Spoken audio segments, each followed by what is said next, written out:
தந்தி தொலைக்காட்சி நேயர்களுக்கு வணக்கம். நல்லதை சொல்வோம், நல்லதை செய்வோம், நல்லதே நடக்கும். இன்று 22/12/2024 ஞாயிற்றுக்கிழமை. பூரம் நட்சத்திரம் காலை 8:29 வரை, பிறகு உத்திரம் நட்சத்திரம். இன்றைக்கு நான் உங்களுக்கு சொல்ல இருக்கிற நல்ல கருத்து, இதயம் தொட்ட பழமொழிகளில் அற்புதமான பழமொழி ஒன்று இருக்குது. ஆனால் இப்போ அதனுடைய பொருள்கள் பல பேர் மாற்றி இது மாதிரி தான் கருத்துக்கள்லாம் சொல்லிடுறாங்க. ஆடிக்காற்றில் அம்மியும் பறக்கும்னு ஒரு பழமொழி. அம்மி எப்படி பறக்கும்? அம்மி ரொம்ப வெயிட்டாக இருக்கும். நீங்கள் பார்த்துருப்பீங்க, கிராமப்புறங்களில் இருக்கும். இப்போ கிரைண்டர், மிக்சி அப்படியெல்லாம் வந்துருச்சு. ஆடிக்காற்றில் அம்மியும் பறக்கும்னு இருக்கக்கூடாதான். ஆடிக்காற்றில் அம்மையும் பிறக்கும். ஏன்னா அந்த ஆடிக்காற்று ரொம்ப பலமாக அடிக்கிற போது நோய் கிருமிகள் பரவிடுமா. அதுக்கு தான் அந்த கிராமப்புறங்களில் கூழ் ஊற்றுவாங்க. அதில் வேப்பந்தலை போட்டு, வெங்காயம் போட்டு, பச்சை மிளகாய் போட்டு, கேப்பை கூழ், களி இதெல்லாம் அம்மன் சன்னதியிலெல்லாம் ஊற்றுவாங்க. அதுக்கு என்ன காரணம் அப்படின்னா, அதுகளை சாப்பிட்டோம் அப்படின்னா இந்த நோய் எதிர்ப்பு சக்தி நம்ம உடம்புக்கு வந்துடுமா. இது மாதிரியான ஒரு கொப்பளங்கள் எல்லாம் வராது அப்படின்றது தான் ஆடிக்காற்றில் அம்மையும் பிறக்கும் அப்படிங்கிறத வழக்கு சொல்ல. ஆடிக்காற்றில் அம்மையும் பறக்கும் அப்படின்னு சொல்லிட்டாங்க. ஆடிக்காற்றில் அம்மையும் பிறக்கும் இருக்கணும். அது மாதிரி வெந்து கெட்டது முருங்கை, வேகாமல் கெட்டது அகத்தியன் அற்புதமான பழமொழி. இந்த முருங்கையை ரொம்ப வேக வச்சிடக்கூடாதான். அதனுடைய சத்து நமக்கு வேணும். அதுக்கு தான் போட்டேன், முருங்கை நட்டவன் வெறுங்கையோடு போவான்னு ஒன்று. அதனால் முருங்கை மரம் வச்சா வெறுங்கையோடு போவான்னு நினைக்க வேண்டாம், மனங்காசு இல்லாமல். என்ன அர்த்தம் அப்படின்னா, மூன்றாவது கை ஊன்றுகோல் இருக்கே, வயதான காலத்தில் கம்பூனி நடப்பாங்க. அந்த ஊன்றுகோல் இல்லாமல் 2 கைனாலே வெறும் கையோடு அப்படி கையை வீசிக்கி நடந்து போவாராம். அந்த நரம்பு எலும்புக்கு பலம் கொடுப்பது முருங்கைங்கிறதுனால முருங்கை நட்டவன் வெறுங்கையோடு போவான்.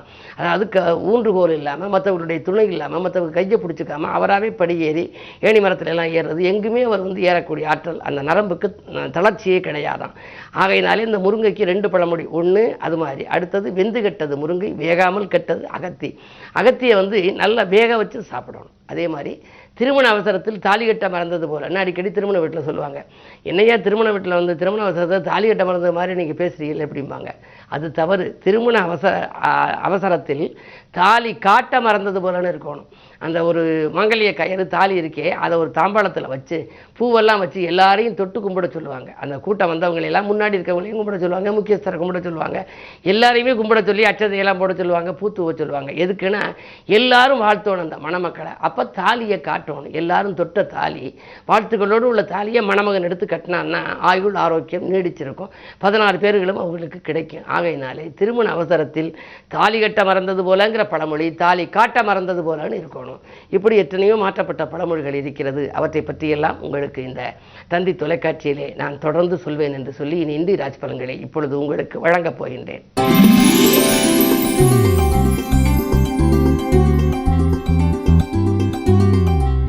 மேசராசி நேயர்களே, உங்களுக்கெல்லாம் விடாமுயற்சிக்கு வெற்றி கிடைக்கின்ற நாள். இன்று வெளியூர் பயணத்தால் உங்களுக்கு வெகுமதி கிடைக்கலாம். லாப நோக்கத்தோடு பழகியவர்களை இனம் கண்டு கொள்வீர்கள். உறவினர் பகை அகலும். உற்சாகத்தோடு செயல்பட்டு உன்னதமான காரியம் ஒன்றை இன்று செய்து முடிப்பீர்கள். இந்த நாள் நல்ல நாள்.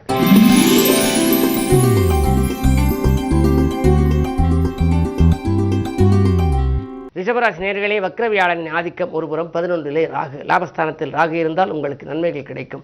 லாபம் வருவதில் இருந்த இடையூறுகள் அகலும். என்றைக்கோ கொடுத்த பாக்கி இன்று வசூலாகலாம். அது மட்டுமல்ல, பிறருக்கு பொறுப்பு சொல்லி வாங்கி கொடுத்த தொகை கூட உங்களுக்கு வரலாம். ஆரோக்கியம் சீராகி ஆனந்தப்படுத்தும். புதிய தொழில் தொடங்கும் திட்டங்கள் நிறைவேறுவதற்கான அறிகுறிகள் தென்படுகின்ற நாள் இந்த நாள்.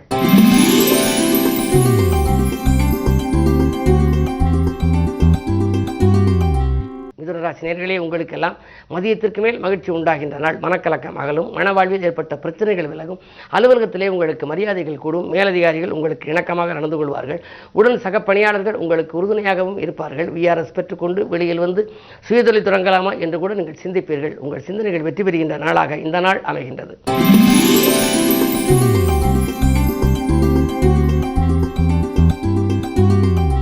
கடகராசி நேயர்களே, உங்களுக்கெல்லாம் ராசியிலேயே செவ்வாய், அதன் பார்வை 8ஆம் இடத்தில் பதிகிறது. சனி மீது பதிகிறது. செவ்வாய் சனி பார்வை எவ்வளவு நல்லதல்ல. உடல் ஆரோக்கியத்தில் தொல்லை இருக்கும்.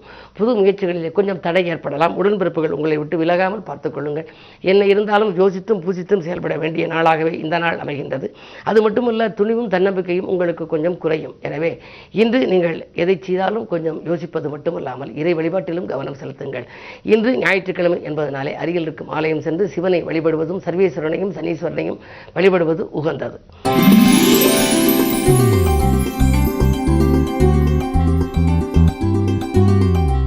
சிம்மராசி நேயர்களே, உங்களுக்கெல்லாம் பகல் 3:06 வரை சந்திரன் உங்கள் ராசிக்குள் விரையாதிபதி இருப்பதனாலே காலையில் விரயம் இருக்கும், மாலையில் உங்களுக்கு வருமானம் உயரும். அதே நேரத்தில் செல்வாக்கு மேலோங்கி இருக்கும் உங்களுக்கு நீங்கள் செய்த செயல்கள் பாராட்டுகள் உங்களுக்கு கிடைக்கும். புதிய திட்டங்களை தீட்டுவீர்கள். நேர்முக தேர்விலே உங்களுக்கு வெற்றி கிடைத்ததற்கான ஒரு அறிகுறிகள் தென்படப் போகின்றது. உத்தியோகத்தில் கூட உங்களுக்கு மறுக்கப்பட்ட சலுகைகள் கிடைக்கலாம். இடமாற்றங்கள் செய்யலாமா, உத்தியோக மாற்றம் செய்யலாமா என்ற சிந்தனையை இன்று மாற்றிக்கொள்வீர்கள். இன்று உங்களுக்கு ஒரு யோகமான நாள்.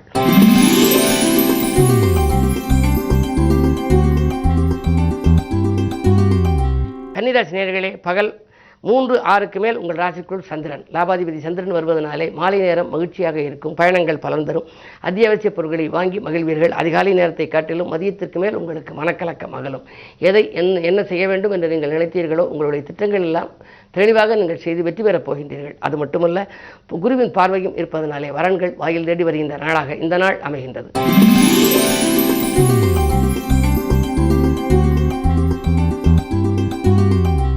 துலாம் ராசி நேயர்களே, அஷ்டமத்தில் குரு ஆதிக்கம் செலுத்துவதனாலே நிதானத்தை கடைபிடிக்க வேண்டும்.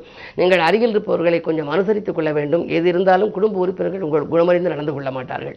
வரவு ஒரு முன்னதாகவே செலவுகள் காத்திருக்கும். 1 மடங்கு வரவு வந்தால் செலவு 2 மடங்கு வரலாம். எனவே அது மட்டுமல்லாமல் இன்றைக்கு நீங்கள் கொஞ்சம் மனக்கலக்கமும் ஏற்படுகிற விதத்திலே உறவினர் பகையும் உருவாகலாம். கவனம் தேவை.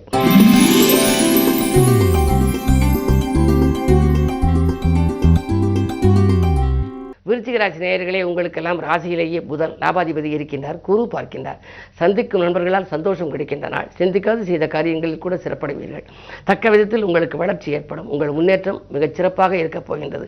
அது மட்டுமல்ல, உங்களை பொறுத்தவரை ராசிக்கு அதிபதியாக விளங்கும் செவ்வாய் நீச்சம் பெற்றிருந்தாலும் கூட ராசியை குரு பார்ப்பதனாலே இதுவரை உங்களுக்கு தடையாக இருந்த காரியங்கள் இன்று தானாக நடைபெறும். அது மட்டுமல்ல, 5இல் ராகு இருக்கின்றார். பிள்ளைகளுடைய கல்யாண முயற்சிகளுக்காக நீங்கள் ஏதேனும் இப்பொழுது செய்திருந்தால் அந்த முயற்சிகளிலே வெற்றி கிடைக்கும். நல்ல வரன்கள் வீடு தேடி வரலாம். இந்த நாள் உங்களுக்கு ஒரு யோகமான நாள். பணப்புழக்கம் அதிகரிக்கின்ற நாள்.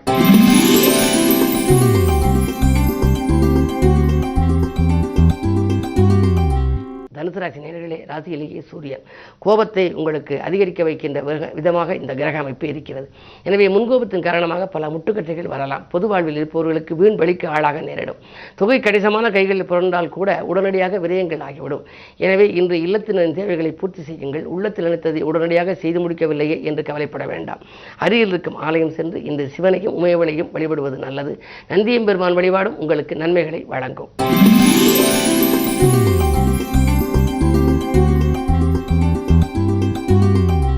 மகர ராசி நேயர்களே, இன்றைக்கு உங்களுக்கு பகல் 3:06 வரை சந்திராஷ்டமம்.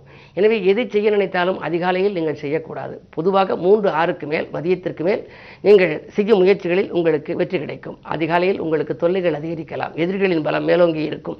பணியாளர்கள் கூட உங்களுக்கு பக்குவமாக நடந்து கொள்ள மாட்டார்கள். உத்தியோகத்தில் கூட மேலதிகாரிகள் உங்களுக்கு இன்று விடுமுறை நாளாக இருந்தாலும் கூட ஏதாவது ஒரு வேலைகளை சொல்வார்கள். கவலை அதிகரிக்கின்ற இந்த நேரத்திலே கடவுள் வழிபாடு உங்களுக்கு கை கொடுக்கும். குறிப்பாக குலதெய்வ வழிபாடு உங்கள் குடும்ப முன்னேற்றத்திற்கு வித்திடும்.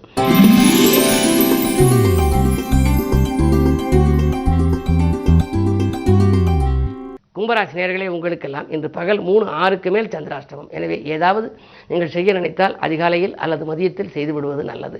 புது முயற்சிகளில் ஈடுபட்டாலும் சரி, உத்தியோகம் சம்பந்தமாக, தொழில் சம்பந்தமாக யாரையேனும் சந்திக்க வேண்டும், வாங்கல் கொடுக்கல் வைத்துக் கொள்ள வேண்டும் என்றால் மதியத்தில் செய்துவிடுவது நல்லது. மதியம் 3:06 மேல் சந்திராஷ்டமம் என்பதனாலே மாலை நேரத்தில் மனக்கலக்கம் அதிகரிக்கும். வீண் வம்பு வீடு தேடி வரலாம். தொகை வந்த மன்றமே செலவாகும். எதிரிகளின் தொல்லை அதிகரிக்கலாம். இடமாற்றங்கள் இனிமை தருமா என்று நீங்கள் சிந்திக்கின்ற வாய்ப்பு கூட உண்டு. அதே நேரத்தில் சனியின் ஆதிக்கம் மேலோங்கி இருப்பதனாலே சஞ்சலங்கள் அதிகரிக்கின்ற இந்த நாளில் தானுண்டு தன் வேலையுண்டு என்று இருப்பதே நல்லது.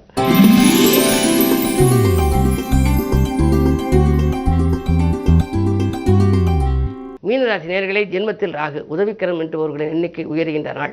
பதவியில் இருப்பவர்கள் உங்களுக்கு பக்கபலமாக இருப்பார்கள். உத்தியோகத்தை பொறுத்தவரை மேலதிகாரிகள் இணக்கமாக நடந்து கொள்வார்கள். அதில் உள்ள நுணுக்கங்களை கூட உங்களுக்கு கற்றுக் கொடுப்பார்கள். அயல்நாடு அல்லது அயல் மாநிலங்களிலிருந்து தொலைபேசி வழியில் நல்ல தகவல் வரலாம். வரும் வாய்ப்புகளை உபயோகப்படுத்திக் கொள்ளலாமா என்று சிந்திப்பீர்கள். சுய ஜாதகத்தில் திசாபுத்தி பலம் பெற்றிருந்தால் எந்த வாய்ப்பையும் உபயோகப்படுத்திக் கொள்ளலாம். 7 சனி நடந்தால் கூட 2வது சுற்று நடப்பவர்களுக்கு எள்ளளவும் கவலை இல்லை. முதல் சுற்றோ 3வது சுற்றோ இருந்தால்தான் கலக்கம் அதிகரிக்கும். மேலும் விவரங்கள் அறிய தினத்தந்தி படியுங்கள்.